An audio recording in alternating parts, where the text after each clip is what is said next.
again. We're going to be talking about the light called out of the darkness. Last week we talked about the darkness, and today we're going to talk about being called out of that darkness and carrying the torch. I was trying to think of darkness and that sort of thing. You know, when we're kids, we get scared of the dark. Well, I was scared in a place that last year we went on a Boy Scout camping trip to Alabaster Caverns, and we were crawling down under the mountain, and we had been crawling for a little while going, and the goal was to try to get to the end of the tunnel where I guess you go up and then down and then out, and I wasn't sure I was going to fit. But we're going along, and all of a sudden we just quit moving. I don't know why we quit moving. I was towards the end. I was the guy at the back to make sure everything was all right. So we're just kind of there, and we're in a place. I couldn't stand up. I mean, I don't know if I could really crawl. It's probably this tall, this wide, and we're there, and we're there, and we're there. And I've never had an anxiety attack before that I know of, but I think that's what was happening. I told Josh, Josh, I kind of need to get out of here. And right, we're under the mountain quite a ways. And finally we talk and say, where are we going? What are we doing? We got to go. So it was my fault. I was feeling scared, not scared, just anxious, just closing in. So I turned around and we started leaving. Well, I did anyway. The person said, Ron, you need to wait for everybody else. Because I was on my way out of there because at that moment, I needed to not be under the mountain anymore. I needed to be out in the light. And that pressure was something like I hadn't experienced before. It took a while to get over that, like a few weeks to get that feeling of anxiety. That's what it's like in the darkness. That's the sort of situation that we have in our life where we feel like we're going and we feel like things are going fine. And then we feel stuck. And we feel things are just closing in on us. We feel the fear that we've been pushing down. I can face it, I can handle it, I can deal with it, I can face it, I can handle it, I can deal with it. I can't push it down anymore. And that's the darkness that starts getting around us. And we don't know what's going to happen, but we need to get out of the darkness. Maybe it's the sin that you've been struggling with, that you've been pushing it down, ignoring it, pushing it to the side, those thoughts that keep coming, those things that you keep looking at, those things that you keep saying, that greed that's just fueling your life. Whatever it is, there are things that we feel like I can handle it, I'm a Christian, I can handle it, I'm a Christian, until pretty soon it's like, I'm not handling it. And we have this spiritual panic attack because we realize we're in the darkness. And we realize there's no easy out. I can't just okay, I'm done, I'm going to go open the door. No, we're through tunnels, through caves. We were under there, and maybe that's where you are. You've gone a ways with the choices you've been making, with the doubts you've been carrying, with the fear that you've been ignoring, and you're in the darkness. And that's why we need to talk about this. We can look in 1 Peter. And Peter is someone who knows about the darkness closing in. Peter knows what it's like to talk all big and talk all strong and talk all brave. He knows what it's like. When Jesus was telling him, you're going to deny me, I'm not going to deny you. I'm here for you. I'll fight for you. I'll die for you, Jesus.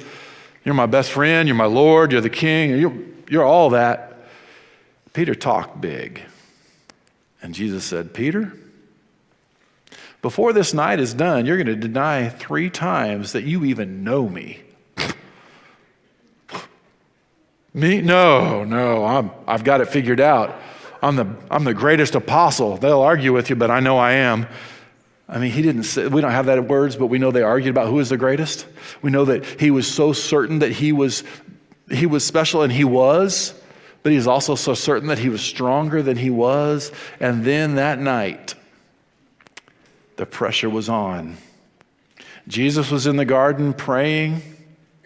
Peter was in the garden sleeping while Jesus prayed. 3 times he said, hey, wake up. Yeah, got it, pray, got it. And as many of us do, he fell back asleep. Jesus was focused on prayer. Peter was asleep. Then the soldiers came from across the Kidron Valley, across from Jerusalem, and I don't know if they saw the torches coming, but they came up to the Mount of Olives, the Garden of Gethsemane, and they came across, and Peter was there, and Peter jumped up, he grabbed the knife, and he's ready to fight, and he took a swing and cut off Malchus's ear, one of the servants of the high priest, and Jesus said, Peter, put that sword away. But Peter was counting on his strength. Peter was counting on fighting. Peter was counting on fighting to the death. And Jesus said, put the sword away. And then he picks up the ear and puts it back on. He heals the man that was injured. And Peter's plans, Peter's how he thought it was going to go, the revolution wasn't what he thought it was. So Peter left and they arrested Jesus and took him across, put him on trial. And Jesus is on trial and Peter comes and he's coming in to try to see what's going on. And a little girl says, you're one of them, aren't you? No. The darkness was closing in. The fear, the failure was building. Somebody else says, you are one of them. I recognize you. Your accent gives you away. No, I don't know the man. Finally, he's the strongest way possible. He denies he ever knew Jesus. And the darkness was there. And the rooster crowed. And Peter cried. The anxiety of the darkness is strong. But God is stronger.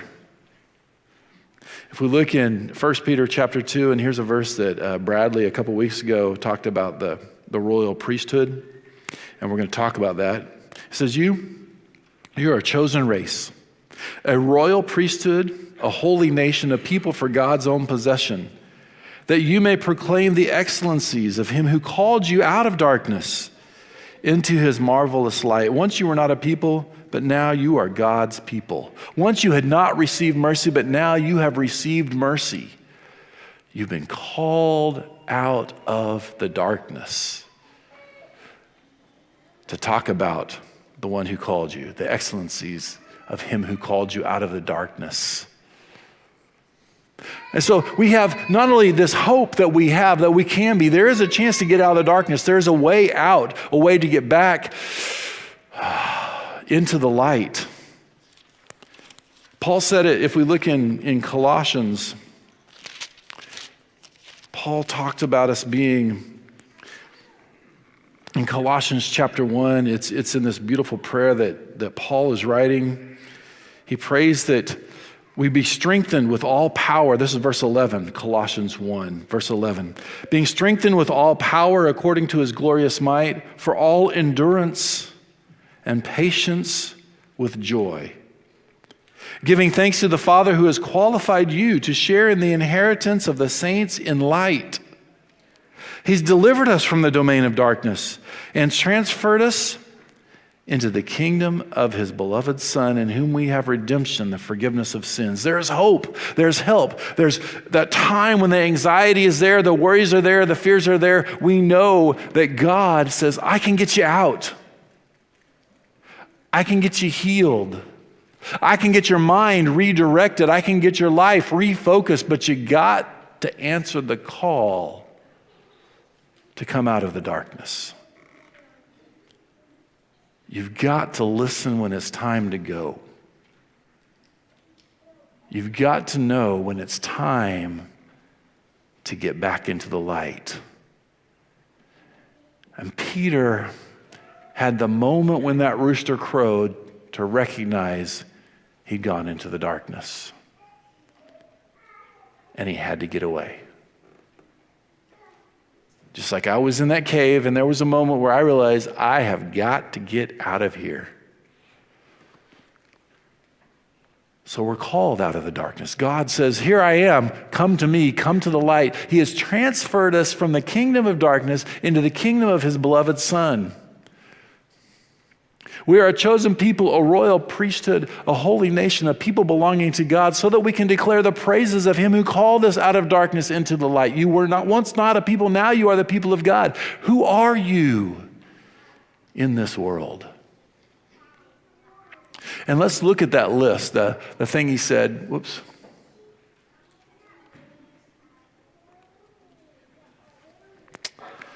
The thing he said, you are a royal priesthood, a holy nation. And that's interesting because Bradley 2 weeks ago talked very, very effectively about the priesthood in the Old Testament and how their practices are very similar to what we're called to, the prayers and the service and the reaching out and the caring for. That's what the priests do, and that's what we are in a spiritual way for other people. He did a good job. And there's one thing in there back in Exodus chapter 19 when God told the people, you are a kingdom of priests and a holy nation. They're right next to each other in Peter and as well as in Exodus, and they have to go together. Because sometimes we want to be the priest. Peter was excited about being in the priesthood. He was excited about being the boss. He was excited about being in charge. He was excited about being in power. But was he excited about being holy? Sometimes we can get excited about being right. I know my Bible and I know I'm right. I know you're wrong and I can show you. And we get excited about having a position of power when he says you're a priesthood, but you're also a holy nation. And when you're called out of the darkness, don't come out of the darkness to put a new outfit of darkness on, of pride, of judgment, of arrogance. We are called to teach. We are called to tell the truth about righteous and unrighteousness. We are called into this culture, into this society, to tell what God says, this is moral, this is immoral. We are called to stay true, to be in the light, and to be holy. But we need to make sure it's God's holiness that we're putting on, and God's light that we carry, God's message that we speak. Because that's going to be uncomfortable for people who love the darkness, like we talked about last week in John chapter 3. This is the verdict. People love the darkness and they don't want to come into the light. They're going to resist it. But who are we going to be is the real question that's going to be asked. When you're called into the light, you're called to be holy. Earlier in 1 Peter chapter 2, he said, as it starts out, we are to be holy as God is holy. That is the message of who we are in this world. And when he says holy, that's brought into this separate group. Holy, separate, special. You know, I've heard it said, you have some houses, you have your holy dishes that are separate. They're set apart. You don't use those for your sandwiches. You don't use those for your chips. You use those for Thanksgiving. Those are special, set apart. We are holy, we are brought out, we are set apart, we are special. And it's be holy. And it has to do with who we are from the inside out. And that's the important part as you read through Peter. For us to succeed, we have to let God change us from the inside out. We have to have not just a flashlight of light, but we need to become the children of light. We need to come completely out of the darkness, not just stand in the light for a little bit and then go back. We need to be holy, as he says, by being changed. Who are you? Can you say, I'm a holy child of God, letting God get rid of all the darkness. I'm a holy child of God, letting God get rid of all the darkness. I'm not bringing some darkness with me anymore because he called me out of darkness into his marvelous light. In the Bible class in the parlor, we talked about the little prophets that come and tell us things. The people who we think aren't worthy of pointing things out that are wrong. We talked about judge ye not lest you judge. We talk about the speck and the beam. Jesus said that some people come and they've got this big old log in their eye and they're trying to help people get that little speck out of their eye, and how sometimes we can be offended if somebody with a log in their eye comes to us, that coworker whose mouth is worse than mine, whose lifestyle is way worse than mine, and they dare come up to me, a Christian, and call me out on the things I've been saying, the gossip I've been telling, the jokes I've been sharing. Who do they think they are? Well, hold on. Whatever their intention, whatever their lifestyle, if they have told me the truth about righteousness, I can say thank you. Because I want to be in the light. I want to be completely in the light. I want to be completely holy. So whoever the prophet is that tells me I'm acting in an unholy manner, I must say thank you. Because they've spoken to me the truth of God, whether they meant to or not. And I need to say, I'm going to do better. And in fact, you might have that coworker who's always antagonistic towards Christianity and always antagonistic. But what if you said, thank you for pointing out to me that you're right. I should not have talked like that, and I want to change. And then in class, we talked about, let's go the next step. I give you permission to call me out every time I do that. But that guy wants to fight. Yeah. She just wants to make me look bad. Yeah. But I can repent, whatever her or his motivation is to bring up the truth of my unrighteousness, can help me get in the light, help me be completely holy, and I can give them permission to always call me out when I'm acting in an unholy manner. When I have gone into the darkness and they notice it, they have permission to tell me, so I can be holy. And I can walk in the light. I can live in the kingdom of light. And I give anybody permission to help me see when I've gone into the darkness. Because you know what? Whatever their motive is, my desire is to be holy. I have been called by God to be holy, and I'm not very good at that.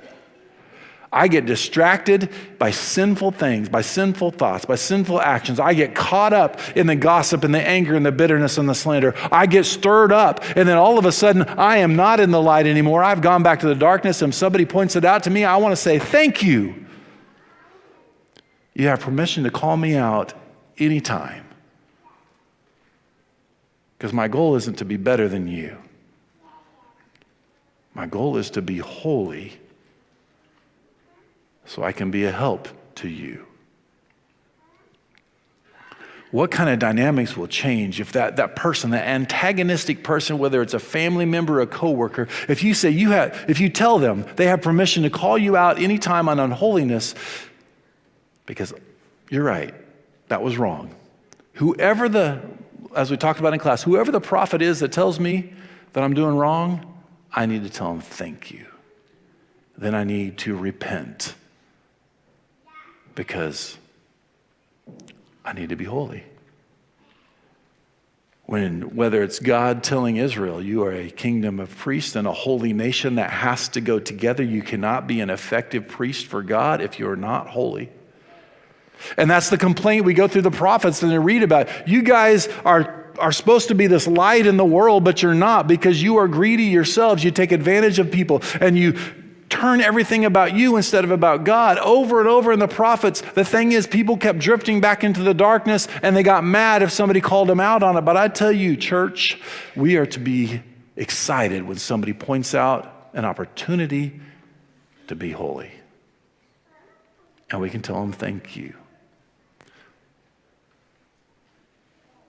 Because if I want to help somebody else out of the darkness, I got to make sure I'm not enjoying the darkness. So whoever it is that helps me, thank you. And we go on, continuing back into 1 Peter.